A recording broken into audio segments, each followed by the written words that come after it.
Hey YouTube, this is Derek with Working Brothers, and I'm going to give you a trick on how to fix your new gas can. So this is the old style gas can, just a regular old spout. Sometimes there's a vent in the back and it just flows freely and it's nice and easy to get the gas out of it, no problems.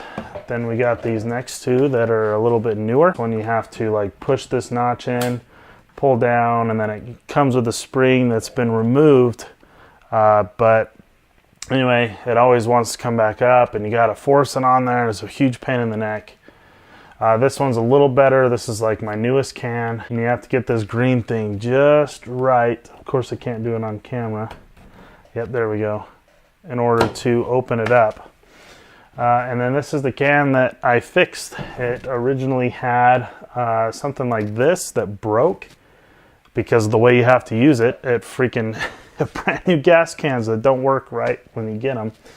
Anyway, so we'll pull it off. This is the Easy Pour. This is the packaging for it. I found this at Tractor Supply. It comes with two of them. One's like $9 that doesn't have this extension. The one with the extension is like $12. It also comes with this vent cap, which you will probably see some inset footage of me installing.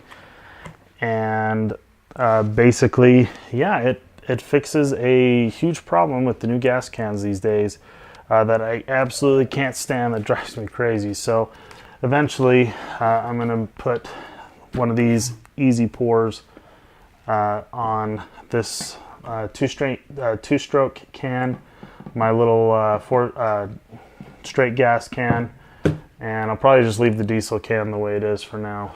That's the way to fix, or at least convert back to the old way that worked. This is a good example of it. If it ain't broke, don't fix it. But they tried to fix it, and I think they broke it. Anyway, so I highly recommend this if you're looking to fix your gas cans. Again, I'm Derek with Working Brothers. Thanks for watching.